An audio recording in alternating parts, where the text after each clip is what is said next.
what brings us here today? I think probably everybody in this room knows that GTC Scotland's the independent registration and regulation body for the teaching profession in Scotland, and we've been around a long time, 1965. And that came about really because teachers wanted a body, something to look after standards, to look after the professional status of teachers. Roll forward to 2011 and a piece of legislation comes out that we refer to as our order that says GTCS is an independent body and here are the things that you do. Here is your bundle of functions that you do. So that means that next year, 2025, is our 60th birthday. So we're going to have balloons and recognize that over that 60 years, our register has grown, it has changed, and it looks a little bit different to what it did actually only a few years ago. I'm delighted Anne is here. Anne Keening from the EIS. You may wave, Anne, so everybody knows who you are. Yay! So Anne, we've been working a lot with Anne and other colleagues to welcome college lecturers onto the Register of Teachers. That came about as a result of employment-related national agreement for them to be registered with us.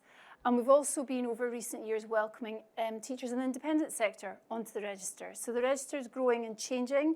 We now have over 81,000 individuals, 81,000 teachers on our register with a legal requirement to be registered with us.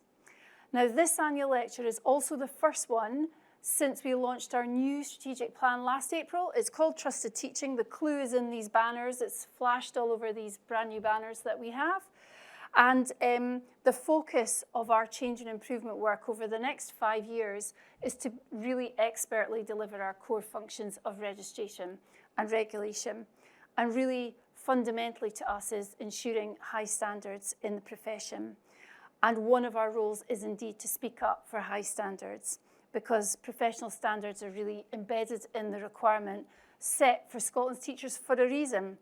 And we need to take pride, we believe, in those high standards. And we are aware that trusted teaching probably means different things to different people. We know our communities place a high degree of trust in teachers. One of the ways we seek to enhance trust is by holding events like this, by holding a space really for the profession to talk about topical issues.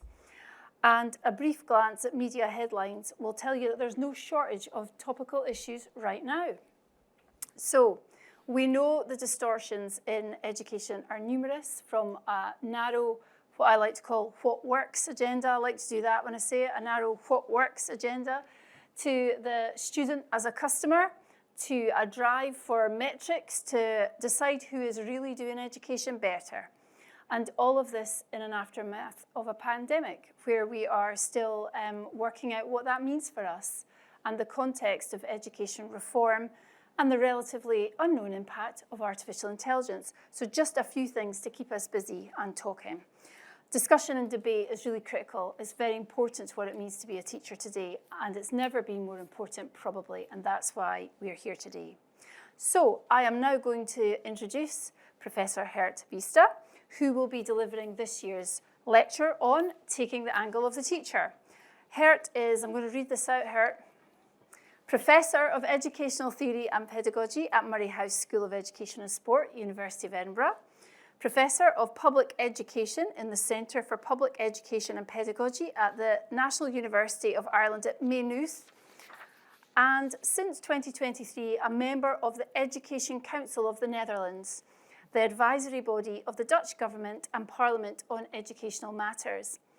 Gert is going to discuss the strong tendency in contemporary education to argue that everything should be about learners and learning.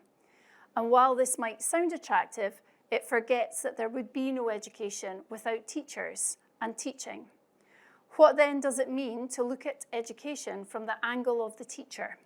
And why might this angle be important in the current age of learning? So over to you, Gert. You're very welcome. Yep. Good. Thanks very much for the introduction and a big thank you for the invitation. It's a real honor to be here. I speak a lot in public, but I still feel a bit nervous, so let's see how it goes today. I wasn't born in the UK, but I have been living here for 25 years and the last 17 years happily in Scotland. So also from that angle, it's really nice to be asked to present here. There is quite a lot of text to read there that helps me hopefully to stay focused this afternoon, but it's also being recorded and hopefully people will also enjoy watching the recording later. Taking the angle of the teacher, what I'll try to do in this presentation is to give a sense of what that would entail, but maybe even more why it is important to take that angle in an age that favors other angles, as you already said. Now, I hope that the GTCS is happy with taking the angle of the teacher, but I'm not just here to please the GTCS. I think there is a much bigger context that Pauline already mentioned, which in my own work I've called the learnification of education. And with this odd word that now I invented it, I think about 15 years ago, and it gives a nice number of hits on Google nowadays, which is at least something in terms of impact. Learnification has to do with the tendency in educational discussions to discuss everything in terms of learners and their learning. That has been going on and is still going on all over the world. I've been writing about it for a long time, for example, in this book. But in the background of this book, there was a paper with an even stronger title, Against Learning. But the subtitle is important, Reclaiming a Language for Education in an Age of Learning. I thought that would also be a good title for a book, but my publisher said the word against in the title won't sell. So we settled on Beyond Learning. This development is going on also in Scotland today. This important report, Putting Learners at the Center, also speaks the language of learning and learners. Similarly, the final report of the national discussion also has a strong learning focus. There are good reasons for that, but also limitations. And I want to talk about some of those limitations. I would also say if anything is put in the center of education, I would rather put the world there. But I need to come back if you want to hear more about that. In the meantime, you can buy the book. So what could be the problem with learning? And it's important that learning is there in quotation marks. So it's a lot about the language and the discourse of learning. This is one way to put it, where I would say, if you ask me, what's the point of education? I would never just say it is to make children or students learn, but I hear that a lot. But I would always say we need to be more precise here. If we bring people, resources, time together in order to have education, you could say the point is that students learn something for a reason, and I would say from someone. And that for me already sort of delineates an educational language where there are always three important questions on the table: the question of content, the question of purpose, and the question of educational relationships. And one of my worries is that if we only have the language of learning to speak about education, that these important questions quickly disappear. Now, I've developed a bit of an allergy for the language of learning, so I'm a bit extreme. But when I read, for example, in the report on the national discussion, that the ambition should be to have high-quality learning experiences, I think that doesn't really get to what we need for the future of education. I would say, I'm aware this is being recorded, but if you want to become a good, effective member of the mafia, you also need high-quality learning experiences. So there is a further question that we need to ask in order to talk about education in schools, colleges, universities, adult education settings. that for me highlights the importance of the question of purpose that I've written about by saying the question we need to come back to is the question, what makes education good?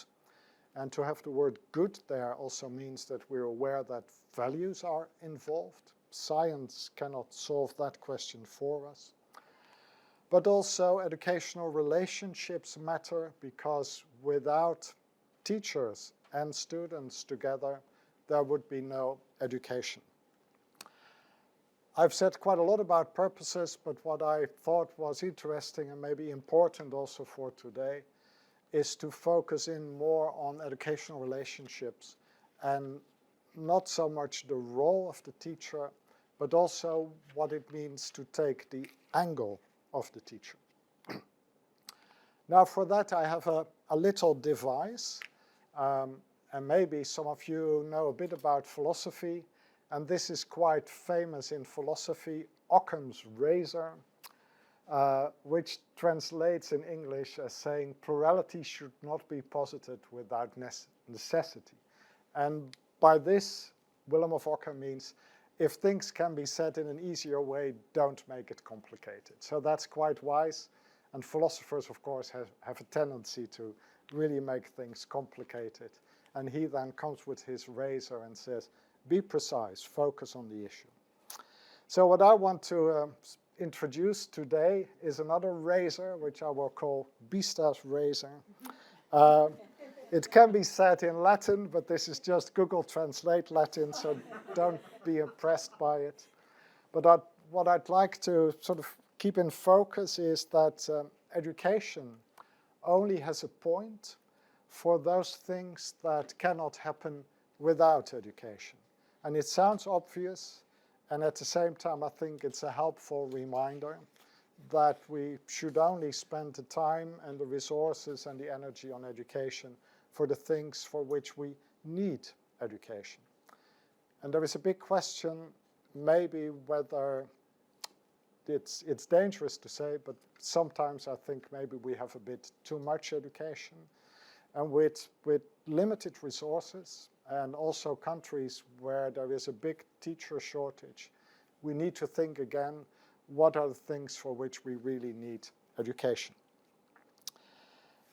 Now, when we talk about education and the future, there are some messages that I hear a lot, and I have the privilege to be present in quite a number of different countries. And one argument I hear about the future of education is that people say schools are rather outdated institutions, and what we need to move towards are flexible learning environments. And there are a lot of arguments that come with that. Flexible learning environments where learners are in the center, not teachers, where learners get personalized learning trajectories, and ideally learn from real-life situations. You may recognize some of this either from policy, research, maybe, and this is the tricky part of my talk today, maybe also think that this is the way forward, and I'm going to raise some questions about it. So we also hear that if we put learners in real-life situations, they will get useful knowledge and skills, and that will allow them to adapt quickly in a world that is apparently rapidly changing, but also to adapt and survive in an unknown future. Again, you will recognize some of that. This also comes with an image for the position of the teacher, where the teacher is then presented as someone who needs to facilitate. And again, there are these things where people say the teacher should no longer be a sage on the stage, but should become a guide on the side. And then a friend of mine added something, actually should become a peer at the rear. And slowly you begin to see that the teacher becomes part of a big learning community and becomes more difficult to distinguish. Now, there is something good about all these developments because they push back against a very traditional problematic setup where the teacher is in charge and students just have to remain quiet. And if that is what we're seeking an alternative for, then you can imagine that these ideas make some sense. But for me, the question, when I try to read carefully, sort of with my particular eyes, and ask, is this indeed the future we should move towards? Is this the future we should desire? And then one of the observations I would like to make is that I would say, actually, when I read this, I think this is the past we struggled to get rid of. What have I got in mind? Hannah knows that I'm in the middle of moving house, but I've been living in Gore Bridge for 5 years, very close to the National Mining Museum. And I'm always impressed when I go to that museum that I see these pictures of children and young people who did tremendously responsible jobs and learned an awful lot very quickly to do those jobs well. So always when I hear powerful learning environments where children pick up useful knowledge and skills in real-life situations without teachers so that they can adapt quickly, this image comes to my mind. Now maybe it says only something about the strange way in which my mind works, but I think it's important that when we use this language that we think carefully, is this indeed a desirable future, or may there be something wrong? And I want to highlight a few things. The struggle to get rid of precisely this situation is a very interesting historical one that, for example, is based on a report from 1842 that did a big investigation into the work of children in mines. And the report found that children age of 5 even worked for 12 hours or more underground. And it was quite a struggle to get some change in this. The outcome of this particular report and act was, for example, that females could no longer be employed underground. But that was not because females were not considered to do the job, but because when it gets hot and they take off their shirt, that would have a bad influence on the men and the boys. So in terms of how emancipation works, this is an interesting fact of history. Children under the age of 10 were no longer allowed to be employed underground, but they could be employed overground. So you see that in small steps, there was some work done in order to get children out of these very powerful but also very confined and constrained environments in which they learned a lot. So if we only talk about learning, then you can say perfect learning environment. But from such a perspective, you can see that to bring these children into school is actually not a bad move at all, because the school there is actually a pretty good place to be compared to the workplace. I wrote a little text in the Netherlands last year. In Dutch it's called de school als vrijplaats, pointing at you. It means the school as sanctuary, as place of relief. And I think there is a reason for thinking of the school also as a place that can offer relief. It's actually interesting that in many different languages there is the similar word school that goes back to the Greek word schole, which means free time. Now we shouldn't tell that to our students because then they would say, oh, free time, we can do what we want to do. That, you can say, is quite a superficial idea of free time. But you can say the time of the school, precisely as the time we make free as society, the time we give to the new generation. And when you look at it historically, you can see the struggle of setting that time free for the new generation, so that they can meet the world, but not in the full terror of work in mines or factories, but with enough time in particular ways. So there are questions of curriculum and pedagogy come in, but where we also give the new generation time to meet themselves in relation to the world, the time to arrive in the world and not immediately end up in the sphere of work. The place where the new generation can explore and experiment. I was in a meeting last week with teachers who said it's such a pity that young people feel that they are not allowed to make mistakes, that everything has to be perfect as quickly as it can. And I always like this nice piece from Samuel Beckett, who says we should give children the opportunity to try, to fail, to try again, and maybe you know it, and then he says, to fail better. And I think that's a brilliant ambition for the free time of the school. So there is something about the school. There are also some questions to ask about how useful should the knowledge actually be that young people get in schools. And again, my examples go back to history.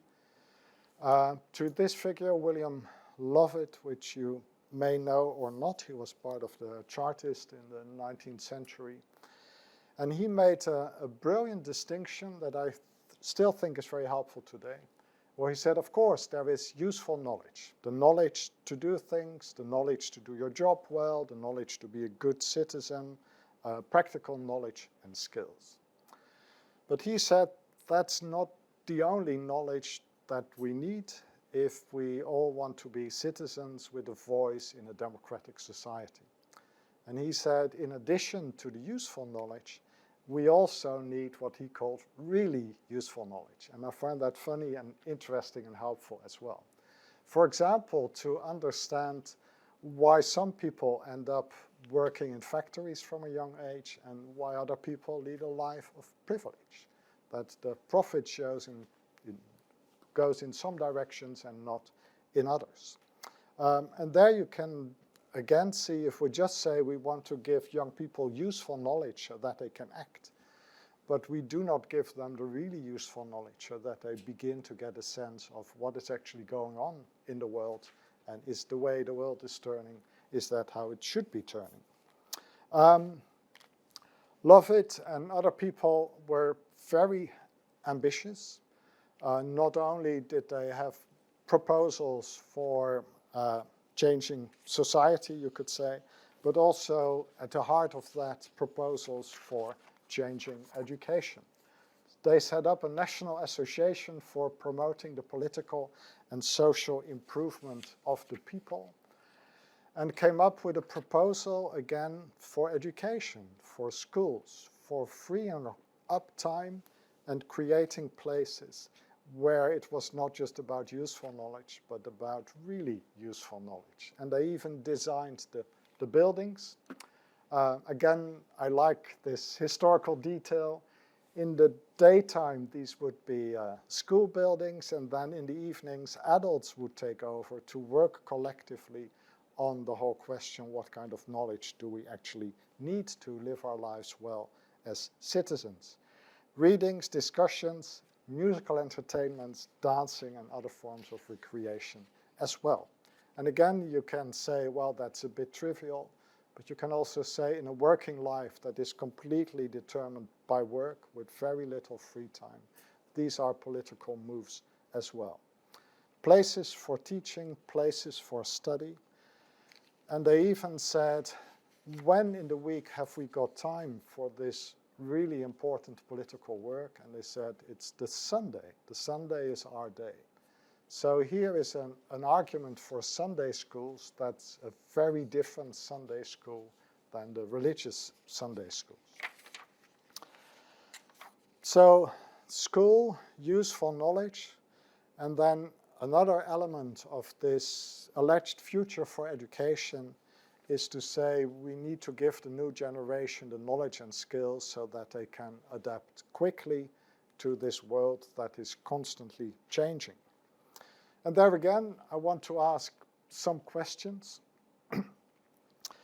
This is often put as an ambition in policy documents, in discussions about curriculum.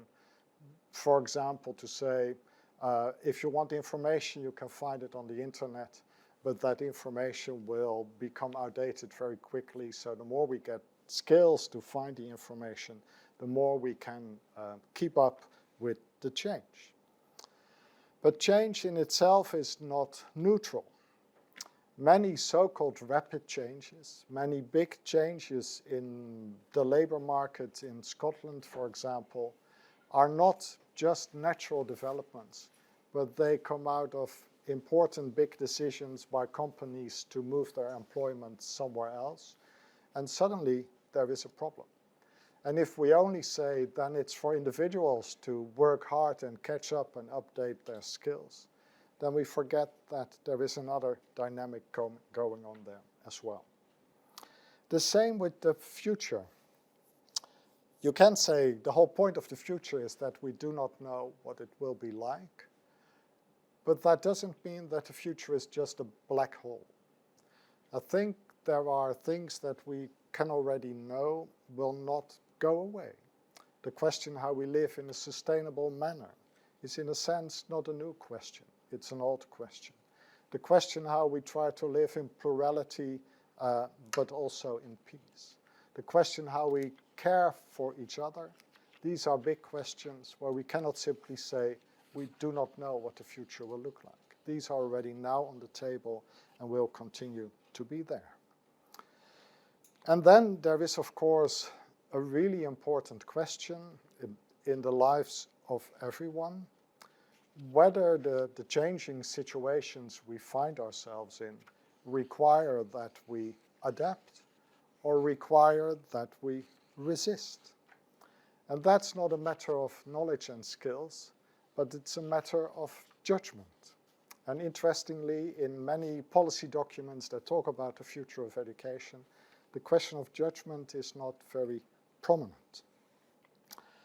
I often use this example in thinking about some of these issues. This is Rosa Parks, who boarded a bus in, I think, 1954 in Lincoln, Alabama. And in the bus were these signs, white forward, colored rear. And the story of Rosa Parks is that when she was asked to move to the back of the bus, she refused. Now, if your educational mindset is completely sort of occupied by PISA and concerns about reading, you can say, here is an educational problem because there is a very clear written message, and for some reason Rosa Parks is not responding to that message. So you could say educational failure, she is unable to read. But of course, reading is not a matter of just decoding written information. It matters what the message is in that information. So she was perfectly able to read the message, but she also came to a judgment that at that point in time, she no longer wanted to just go with the flow and even the laws of the society she was in. The fact that she didn't move was based on a judgment to say, no, I no longer want to be part of this. She was, of course, arrested, so she knew the implications of her decision as well. But a year later, the laws in the United States were changed as a result of this moment of judgment. So it's nice to help children and young people to be able to act, to be able to say yes, but we shouldn't forget that at critical moments in our lives, we should also have the capacity and sometimes even the courage to say no. This raises another big question, and you will have noticed I like big questions, but I think from time to time that can be helpful because education has a tendency to only focus on the small things. One question this raises is what in our society, when we look around, do we still have time for the school? Or you could even say, if the school is itself time, do we still have time for the time of the school? Here, I've been inspired very much by a book from an American author, Paul Roberts, called The Impulse Society, which is interesting not just because it gives an analysis of contemporary society, but I would even say it gives an educational analysis of contemporary society. And those books do not come around that often. The subtitle of the book, in a sense, conveys the key message where Roberts asks, what is wrong with getting what we want? And what he shows in much detail in the book is all the things that go wrong if we organize our collective lives just on the principle of getting what we want and not asking whether what we want or think what we want is what we should be wanting, which also connects back to the whole question, is the student or our parents just customers, or is there some other work needed? Roberts would say that's a society that more and more rewards the idea of instant gratification. And Amazon is a good example of how people make money out of that. He shows what goes wrong when we organize the economy only on the idea that people should get what they want, and also that the economy can grow if people want more. And here my favorite example is to say, Apple doesn't sell mobile phones. What they sell is the desire for a new mobile phone.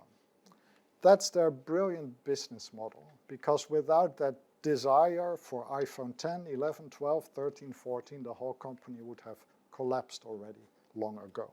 So they are in the business of selling desires and constantly producing new desires. And we can see not just what kind of economy comes out of that, but also what kind of impact it has on the environment, for example.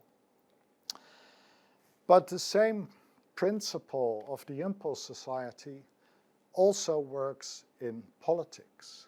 Populist politicians keep saying, if you vote for me, I will give you everything you desire. Of course, we know that that is impossible. But if you say that forcefully, and I can think of at least one person who keeps saying that, vote for me and I'll make this country great again, you can think of which country I have in mind. That is simply to sell the lie of say any desire is possible as soon as I am in power. You can say, and that's what I like about the book, that a society that constantly pushes this message is a society in which there is less and less time and in which there are fewer opportunities to ask whether everything that we desire or think we desire, whether that is actually what we should be desiring. And you can say that again is a fundamental question that requires judgment, but also consideration. And the whole point of instant gratification is that money is made by trying to make that gap between I desire and I push the button to buy it, to make that gap so small that you have no time to think, oh, wait a minute, is this what I should be desiring? Now that time and place to have a serious look at everything we desire and all the things that are thrown at us as things we should be desiring. That time and place, you can say, is the time and place of the school. But then not the school as this flexible learning environment, and maybe you can begin to see how this idea of this super flexible environment where everyone can learn what they want to learn moves quite closely to a logic of instant gratification. But you can say the school as the place where we can work on disconnecting from this logic of desires, where at least we can help each other to come into a relationship with everything that can be desired.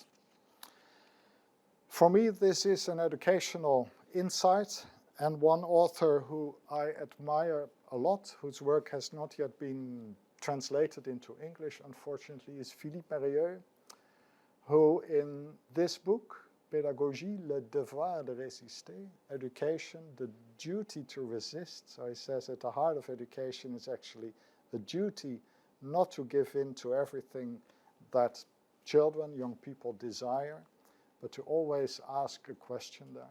Il says, toute la pédagogie est un travail compliqué pour aider l'enfant à se dégager de la logique du caprice. It sounds beautiful, and I think it almost fits on a t-shirt. So, in English, all education is concerned with the difficult work, because this is difficult work. This is not always nice to hear, that what you desire, whether you should be desiring that, of helping children and young people to disconnect themselves from the logic of desires. And you can say that's important educational work anyway, with children and young people growing up. But it's even more difficult and more urgent task in a society that moves strongly into the direction of saying, just desire more. Anything you desire, if you have the money, is possible. That then brings me back to my razor. And I now, in the final step of my talk, need to convince you that this razor is a desirable object in education. So let's see what I can do here. So the point I made is, if we try to think very carefully and thoughtfully about education, we have to consider what are the things where education is necessary, the things that cannot happen without education. And what so far I've tried to argue is that if we think that education is just about these notions, powerful learning environments, useful knowledge, adaptation to a rapidly changing world, I would say we don't need education or the school. We don't need this place where we are confronted with the difficult questions about, is this actually what we should be desiring? You could say, if you want this, then just sell all the schools to Google and Amazon. And I worry that they are already thinking, what if a country asks us to take over education? And I worry even more that they will say, we can then create hyper-individualized, flexible learning environments for all your young people. And the image of that will be children, headphone, plugged to the computer, only there with themselves and going very fast through an algorithm, but actually never meeting a world in which their lives are supposed to take place. So there are a couple of things special about education. And on the one hand, this is so obvious that it's a bit odd even to mention it. And at the same time, I've given you an indication of where policy and big talk about education often moves. And then I think it's important to go back to some of these basics. One is that education, unlike learning, needs two parties, the student and a teacher. If students want to learn, they can do it on their own. But the teacher adds something special. If we want to take education seriously, then we have to make sure that what teachers do is essential and not accidental to what happens. And that's where I don't like this idea of the teacher as a facilitator of learning, like it's already happening, and if I push it a little or bring in, drinks and biscuits, then I have facilitated learning. That is not what the teaching is about. And here, then, my title for today comes in. Because if we really want to focus on what the essential contribution of the teacher is, we need to try to look from the angle of the teacher for those things that students cannot do by themselves. So this is my last question. What are the things for which teachers are essential? For me, this is still a question in development. So I'll give you my current list that I'm considering here, but I think it's an ongoing discussion and we need to see how much of this makes sense. One thing that already helps is that teaching itself is actually something special that people cannot do on their own. And for me, this is a very important distinction between, you can say, learning, which you can do on your own, and teaching. There's again a beautiful German definition of teaching. Die Kunst der Umlenkung des Blicks, the art of redirecting someone's attention. And again, it's very simple, and at the same time, I think it's very profound, because we can all focus our attention, but what we cannot do is refocus our attention. For that, we need someone else who says, well, you're looking there. Have you ever looked in that way? You're paying a lot of attention there. Have you ever considered focusing your attention on something else? For that, we need someone else, and you can say that at a very basic level is what teaching is about. It's capturing the attention of our students, which can be very hard work, but then redirecting it onto something. There is another German scholar who has inspired me a lot here, Klaus Prange, who says if we really want to understand teaching, we shouldn't start with values or theories, but we should begin by looking very carefully at the form of teaching. What actually happens when teaching happens? And then he says, if teaching happens, there is also always some pointing going on, a redirecting of attention to say, have a look there, go there with your attention. And what he beautifully says is that any act of pointing is a double act. So we're not just saying people in general look there, but we say, you look there. Have you ever considered spending some time in the garden rather than in the books, or in the books rather than on the internet? And that is special about you can say that the form of teaching, that it always points in two directions, and in a sense invites students to pay attention and to pay their own attention. Now, what does it mean to pay your own attention? Again, we live in a world where this has been completely trivialized, where we think to attend to something is to push a like button. But that's not paying attention, it's almost a reflex. I've seen children who do this on TikTok, and they go from clip to clip to clip, and they just push, and you can say nothing is happening. I wonder where they are. Beautiful ideas that I get excited about, again, from an interesting thinker, Simone Weil, who says, our first task as teachers is indeed to bring something to the attention of our students. And that's quite a difficult task, particularly in an environment where there is so much to attend to, and where the attention of children and young people is pulled in all kinds of directions. She says beautifully, that's not the end of the work. There is then a second step to engage collectively in what comes to our attention. That's intellectual work, and nicely she uses the phrase to do that with intellectual humility. Not to say if we think it through, then we grasp it completely, but to engage deeply with humility is also an attitude there. And at the end of that, we all do that in order to help our students to come to a point of judgment, to ask where do we go from here now that this has come to our attention. So in teaching itself is already something really important where you can say you need someone else in order to redirect your attention, but also then stay with you in order to engage and consider and judge. If teaching has this quality of coming from the outside to us and not something we can do as learners, and again for me this is the distinction I'm interested in, then you can say in teaching something is given. And I've written recently about a number of gifts of teaching, and again you can say it's interesting. We can do all kinds of things for ourselves, but we cannot give ourselves a gift. A gift always comes from someone else.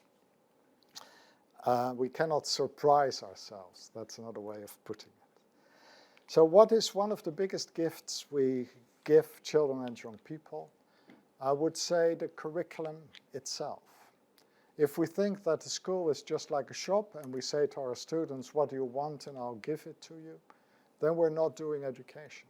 Because one of the interesting things is that we can give our students things not only that they didn't ask for, but more importantly, because they didn't even know they could ask for it.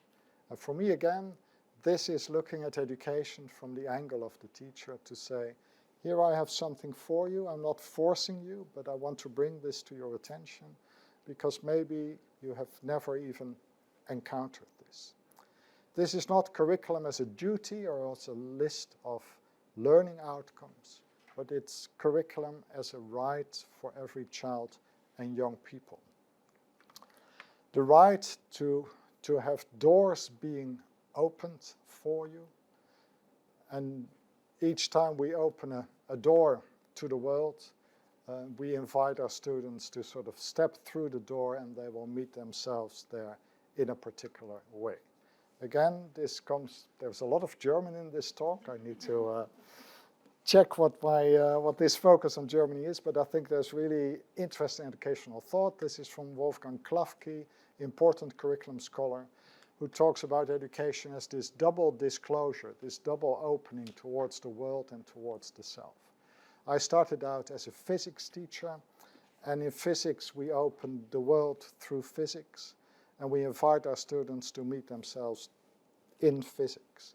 And some students get lost when they have to find themselves there. For others, it opens up completely new dimensions of how they can exist. So this is an important gift, not to simply give students what they ask for, but to widen and open up other opportunities. It also connects to a whole discussion about educational inequality, where we know that for some young people, loads of doors are easily opened, and for other young people, many of those doors are not even on the radar. And there is important work to do in giving something. Now, the other gift that's very interesting, but in a sense also a bit technical, is in the domain of didactics. What I hear a lot, this is an old idea, that teaching is to transmit knowledge to our students.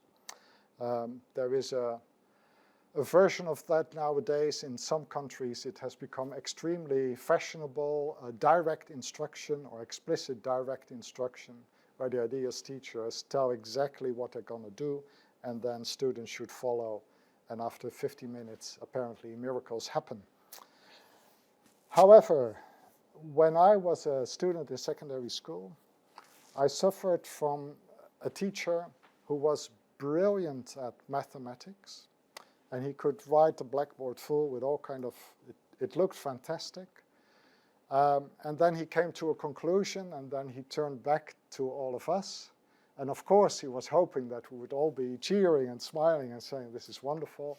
And I was sitting there with a big question mark.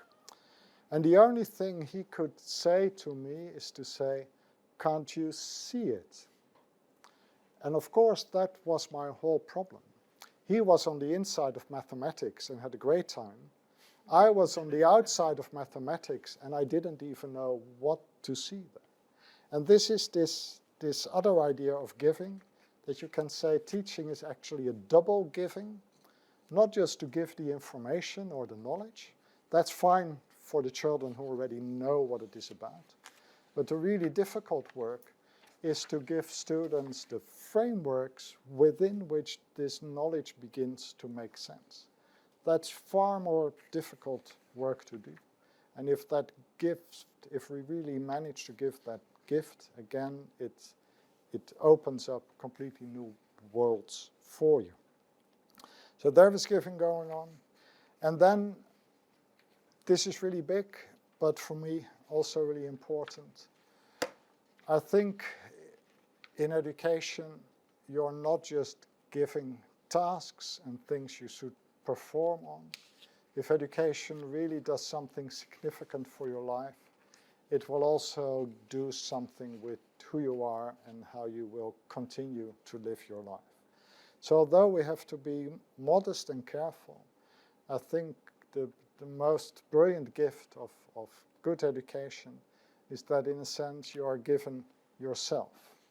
We have nice phrases for that to say teaching is not the filling of a vessel but the lighting of a fire. And if we just think it's this vessel we fill, then we never have a human being in front of us who we want to equip and energize and encourage to live their own life. Again, nice phrase to capture that, to say at the heart of teaching is an Aufforderung zur Selbsttätigkeit, a summoning to self-action.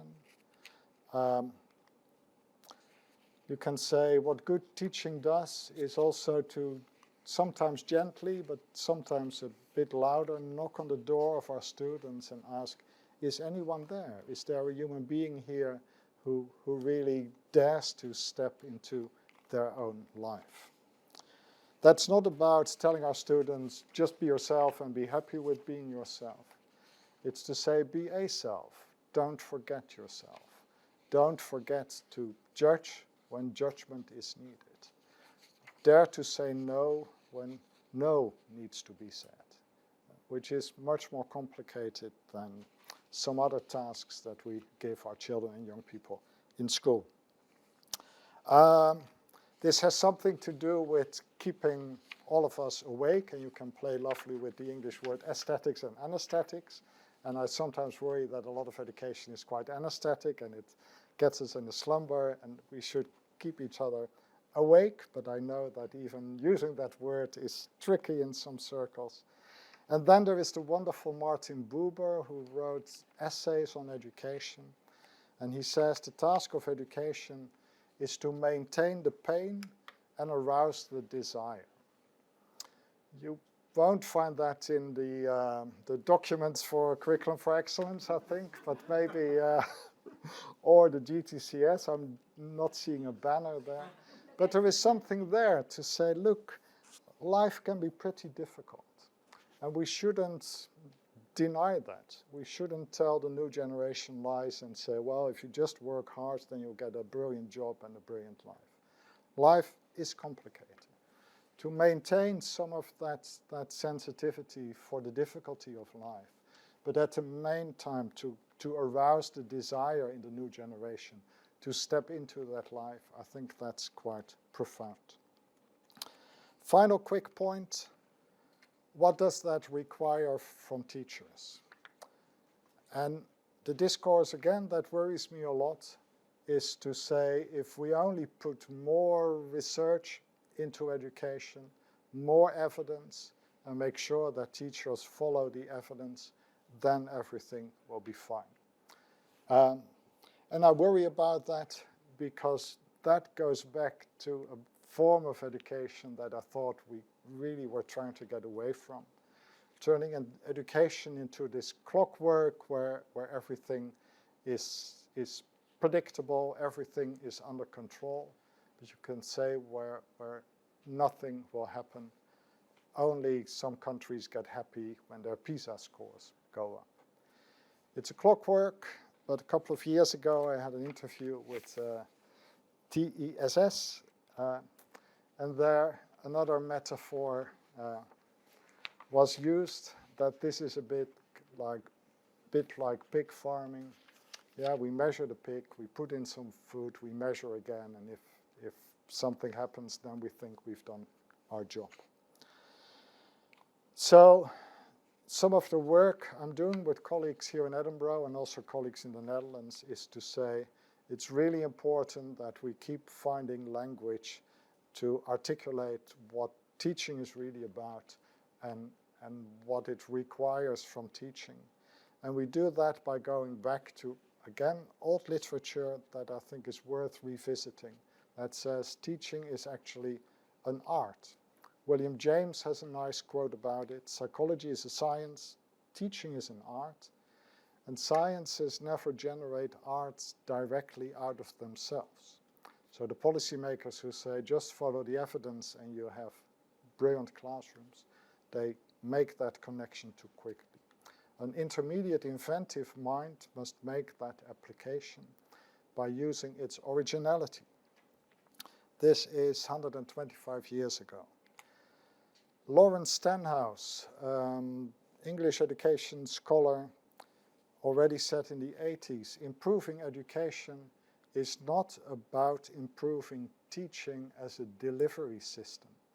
And again, such an appropriate observation that there is a tendency to say, treat it as a delivery system that we need to make perfect. Because he says, at the heart of all education is the desire of the artist to improve his or her educational art, or what Max van Manen called the tact of teaching. And I would say to put that on the horizon will help teachers to understand what is special and unique about their work. And taking that angle is not to say that that's the only thing we can say about it. But this was a plea to say, let's not forget that angle, and let's try to do that in the most precise way possible, because that will help all of us to make sure that education is significant for the big challenges that are always there and that won't go away. So that's what I wanted to share with you. Thanks very much for being here, and also thanks for watching online. Thank you.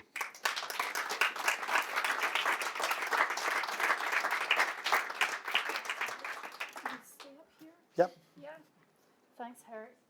I feel the first thing I should disclose is that I'm very much on the outside of physics. Very much on the outside of physics. I'm just sharing that with everybody. We can talk later. I think Gert's input, his lecture today, really speaks to, for me, some of the conversations we've been having over the last 2 years in this context of reform, where actually we found ourselves revisiting what teaching is, which sounds really odd, but we've been talking about it being complex work, complex relational work, and intellectual labor. And there's a lot that is speaking to me, as is your reflections on teachers and perhaps sometimes their role being perceived to meet needs. I've always had a little tension about teachers meeting needs, which sounds a bit odd, but I think it's bigger than that. You're there to shape the needs that a youngster doesn't even know that they've got or might have, and it's much more bigger and powerful than that. So certainly lots of hard thinking for Pauline was done whilst listening to Gert. We're going to have a little opportunity if anybody has any reflections or questions while Gert is here to respond to them. And thank you very much indeed. I think as a history teacher, I really enjoyed the historical dimensions which you introduced in terms of the very significant points which you were making. And actually, it was interesting, quite a lot of what you were saying took me back to the kind of discussions that were taking place in Scotland around the time of the development of Curriculum for Excellence, the kind of issues that those who were involved in that time were grappling with. And that was an interesting, that was also the time when new public management, the focus on outcomes, focus on, it doesn't matter how they get there as long as the outcomes are achieved, was very much in vogue. So we were operating at a time where a lot of the kind of points that you were making about the nature of schools as educational organisations, not simply training organisations, was very much to the fore, and that was led to, I think, the notion of trying to think about the development of capacities rather than simply specifications of what had to be learned.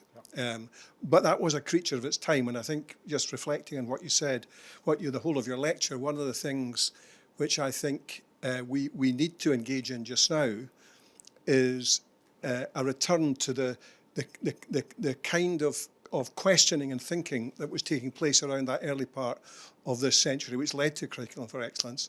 One of the things that worries me a little bit is that Curriculum for Excellence has become, for the profession, totemic.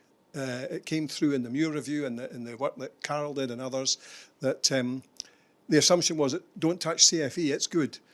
We just need to get better at delivering it. I think actually we need a more fundamental discussion, and partly what you said around artificial intelligence, I think, is a very significant part of the discussion we need to have, because it's pretty evident, already evident, that the Googles of this world are developing instructional forms which will be better at teaching maths than teachers are. You know, if you want simply to learn the techniques of maths, AI will do it. It already does it, and it will do it even better. Therefore, the debate we need to have, I think, is about how do we get the balance between the instructional mission of the school, and we need people who understand physics, who understand maths, who can do that to a high level, and all that you're talking about in terms of the nature of the educative mission of the school and the creation of an environment within which young people grow and develop and think. Yeah. It takes you back to the Scottish Enlightenment and what the kind of thinking that was going on at that time. And I do think we need to have that debate again now, because I think we could sleepwalk into the school becoming a very different kind of institution without us realising. We'll suddenly say, how did that happen? Yeah. So I think a lot of the points that you were making are the kind of things that we need to be engaging in, the discussion that we need to be engaging in.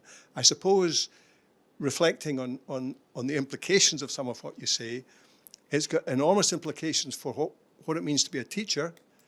It's got enormous implications for the nature of the teaching profession. And in a sense, over the course of the last 20, 30 years, we've become increasingly focused on the technical side of teaching, on the instrumental side of teaching, and less on the kind of things, the kind of teaching values that really are implicit in what you were saying. So there's huge implications there, I think, in terms of the nature of the teaching profession moving forward. But just reflecting on all that you've said, I think that the kind of issues you've raised are the kind of issues that we really need to be thinking about very hard just now, because I do think we are, again, going back to the historian in me, I think we're at one of these points when we look back in time, we will say this is one of these points of inflection where things change very dramatically in education. And when you're in the middle of it, it's quite hard to see it. It's quite hard to stand back and actually understand the big picture. But we need to try and do that. And I think the contribution which you've made through this lecture, kind of issues you're raising, are just so important in terms of the kind of debate that we need to have in Scotland and beyond at this point in time. So thank you very much. Thank you for that. Yeah, thanks a lot. Maybe a few quick things just to connect. I think what I try to say in this lecture again is that there is something fundamentally political about education, which is very different from politicized education. And this is beginning to blur, that each time that we say, look, education is not just effective instruction or something technical, but it matters for our collective lives as human beings. That's to understand that it is political. But that is not to push sort of a politicized agenda on education. So for me, that's another part of what we need to, in a sense, rediscover, because this is becoming very blurred. And some people then say, let's make education more politicized. That's not going to help. Others are saying, let's bring technology in, because then we don't have to deal with these difficult questions. That's indeed the whole problem with AI. I tend to think the A for AI doesn't just stand for artificial intelligence. It first of all stands for average intelligence. What it offers is the average of the average of the average, which sometimes is very useful, but in most cases it's actually just average. My other worry is that it's adaptive intelligence. So it's very good at adapting, but it will not sort of come to the point of judgment, of raising the difficult questions. And then it looks very shiny to say we now have an algorithm to do the instruction of mathematics, for example. But if you're not on the inside of the frame, then the algorithm may not be able to get you there. That's one thing. But also the point of mathematics is not just to master the technique of mathematics. It's to get a door opened and meet the world mathematically and meet yourself through that door. So there is always in each curricular area also an educational question to work on, which good mathematics teachers can do. And then indeed the risk that we think that the future for the teacher would be to become much better at the technical parts, but forgetting that there is a human dimension. And there I would say the teacher is essential. And if we say, let's hand that over to the big companies, we'll really take the heart out of education.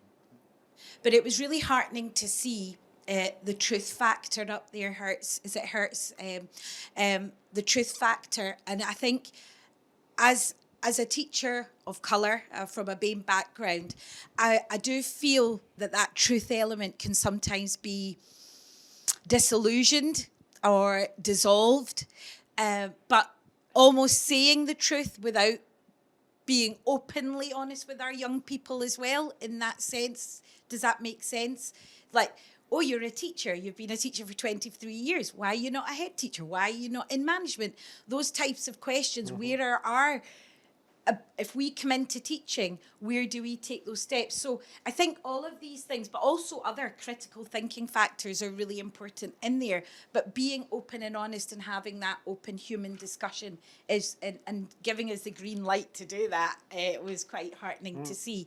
And like you're saying, the human element to things, whereas I see AI as not sometimes my enemy, I can see that I can work as a human alongside it to unpack it, to say, well, okay, there's that equation or there's that formula. How else can we do it? What's the different angles? Okay, if we don't quite get that step, is there another way of doing it? And it, to, like you say, redirecting the children or redirecting the learners to that. And I suppose as a teacher, we've got to get, we do it in the classroom all the time, but it's giving it a name, I suppose, and working alongside it. I don't always see AI as an enemy. I sometimes see it as, well, how can we work together with it to be better?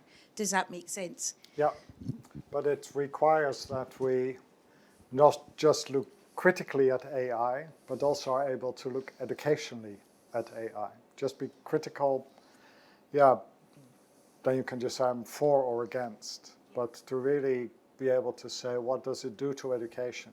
Where does it help? Where does it become a problem?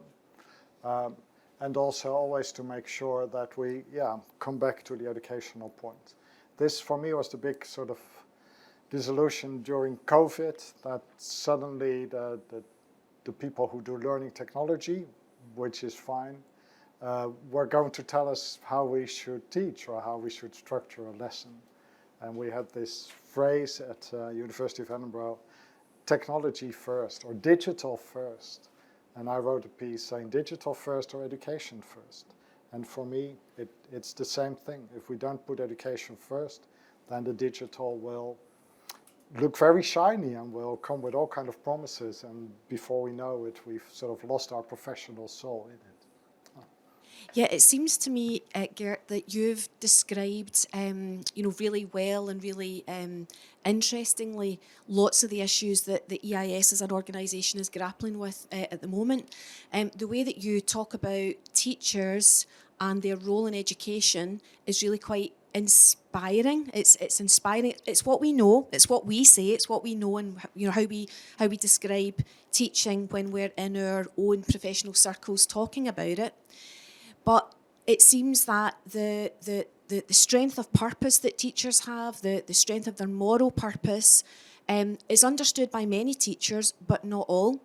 And I think to some extent it is deliberate that teachers don't understand the full extent of the power that they hold in the school context, in the relational context when they're working with young people and families and communities and so on. And it seems to me that there are lots of vested interests out there beyond the world of education who are looking to disrupt that relational dynamic that there is in education, and they're looking to exploit education or interpretations of education for their own purposes. I think that consumerism, profiteering, a kind of managerialist culture that comes from business really intrude overly in the way that we organise education for young people in Scotland. And there's unspoken, I think, well, certainly unspoken within teaching circles, but it's spoken about, I think, external to teaching, attempt to get teachers to fixate on things that are actually not that important to education and to that relational experience that they have with young people. It's a really, really complex set of tensions, I think, that you've outlined for us this afternoon. They're really, really important, and I do think it's incumbent upon us. I mean, I work for the EIS teacher trade union, and I think it's incumbent upon us as a trade union and a professional association to assist our members in understanding those tensions and who they are and what they are as teachers and as educators. Thank you. I agree. I also want to probably remind all of us that one of the problems with education is that it's a massive field. I think when you look at how many people every day teach and how many students there are in schools and colleges and universities, it is the biggest human endeavor on the planet. That also means that almost everyone has an opinion about it, particularly because it's the single job that most of us have been watching for years and years and years. Many people also think that they know what good teaching is. That makes this discussion, this professional discussion, the public discussion about education, always difficult. But that's simply the reality of it. In many other fields, you can say this requires high advanced knowledge, technical skills, so you have to trust the small group of people who do that.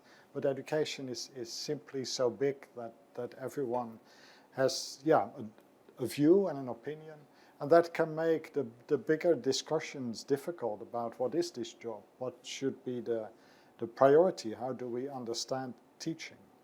I do quite a lot of policy work in the Netherlands, and I keep referring back to Scotland and the GTCS to say, look, dear teachers in the Netherlands, you haven't even managed to come together and take care of your own profession. Of course, with all the difficulties that come with that, they keep just fighting each other, which is quite sad, because it means that even the profession doesn't try to have a voice in these discussions.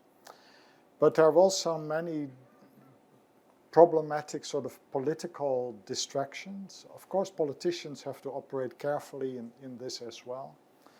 But then I see PISA coming in many countries, and politicians I feel that they stop thinking, and they are unable to put PISA in some kind of context.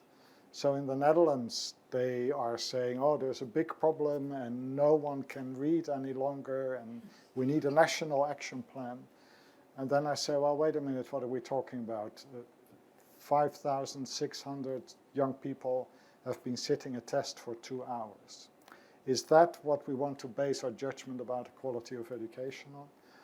Or should we look at the fact that of the 16-year-olds in the Netherlands who do an exam for secondary school, 97% succeeds?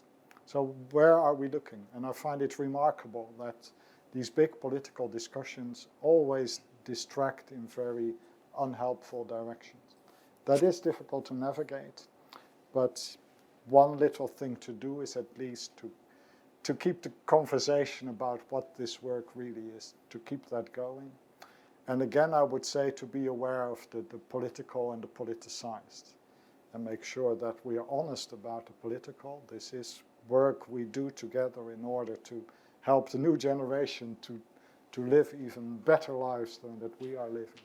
But that's very different from saying, this is just a political minefield and the ones who have the loudest voice will win. That's not going to help us. So I'm going to hand over now to Dr. Khadija Mohammed. Khadija is the General Teaching Council for Scotland's convener. That was a lot. What time is it? It's after 5 o'clock, Khadija. So over to you. That's okay. Thank you so much. Thank you, Pauline, and thank you, Gert, for such an inspirational lecture this afternoon. And as Pauline mentioned, I'm Dr. Khadija Mohammed. I find it strange saying that, actually. But I was honoured to be elected convener of the GTC Council in April, 2022, I think it was. And I just can remember the headlines that hit the first BME teacher elected as convener. I kind of said to Pauline, I wish we didn't have to have those headlines as first BME Muslim teacher, but that's where we are at in Scotland at the moment. And really begin to think about when your title taking the angle of the teacher, I can never help myself from asking, which teacher? Does it depend on your cultural background, your ethnic background, your linguistic background, or simply the colour of your skin and what angle people take that from? And that's really important when we think about our trusted teaching profession. But yeah, so I mean, the GTC Council, we're composed of 37 members, just in case some of you are not so sure. 19 are elected from the profession, which is fantastic. 11 appointed from specific interest groups, including University of Scotland, COSLA, and the independent sector. And in that, we've got 7 lay members too. But just as we have checks and balances in place to ensure that our high teaching standards are upheld, so too does Council play an important role in that accountability. And again, I think that's really important when we think about the makeup of our council and how diverse that council should be in holding the profession to account and providing that real strategic direction to where we want to be. I'm also, in my day job, an Associate Dean, Equality, Diversity and Inclusion at the University of the West of Scotland. But previously to that, I was working as a senior lecturer in teacher education. And so I have to be honest, I did think about taking on that role because I think, oh, here we go. Is it going to be, here comes Khadija with the hijab and she'll talk all things EDI? Whereas for me, for the absolute essence of what I do is the primary teacher in me, the teacher educator in me that actually speaks to this trusted teaching profession. So as a primary teacher, I used to think GTC Scotland's role was all about, the teaching police. Am I keeping up to date with my professional standards? Have I ticked all the boxes? Is somebody going to be looking around over my shoulder? But actually, when I moved into academia, I saw another role of GTC and that sort of trust in there. And that was when our programmes for initial teacher education were being reviewed. So that kind of, institutional review of our programmes. And then actually discovered the importance of GTC being present in those spaces to help us set those standards and make sure that our programmes are aligned to that for entry into our profession.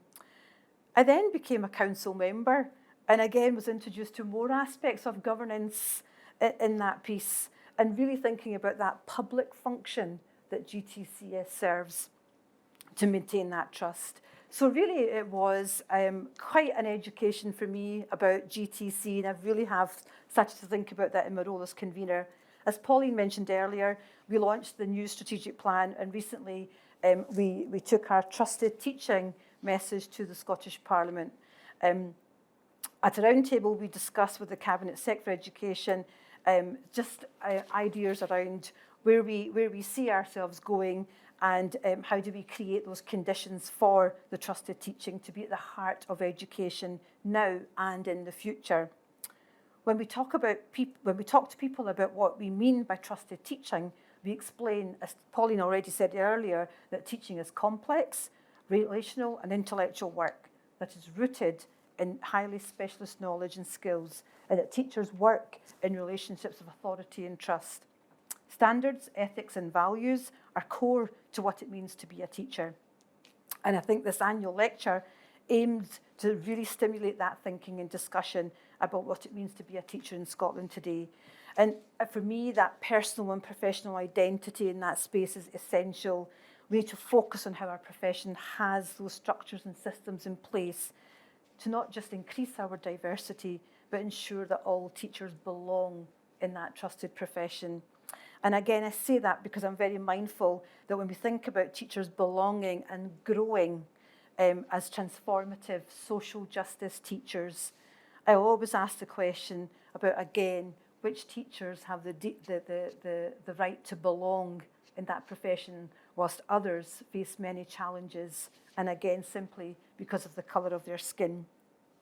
So I love the idea here where you talked about the focus around opening doors to the world and self, because actually that's where that real dynamic in terms of the personal and professional identities of teachers that are intimately linked, that actually then impact on that artistry that you were referring to in terms of teacher education, teacher development, and teaching excellence is so important. So yeah, it was just fantastic. So on behalf of my fellow council members and colleagues at GTC Scotland, I want to extend our sincerest thanks to her for sharing this insight with us. GTC Scotland has been fortunate to have worked with her on various projects over the last few years, and it's been an absolute privilege to be able to host you today and to hear more about your work. And finally, thank you to you, our guests, for giving up of your time and to joining us here tonight. And one of our strategic aims is to work with our partners to widen understanding of our purpose and how we do things so that our unique role in ensuring standards for the teaching profession is valued. We hope you've enjoyed the lecture.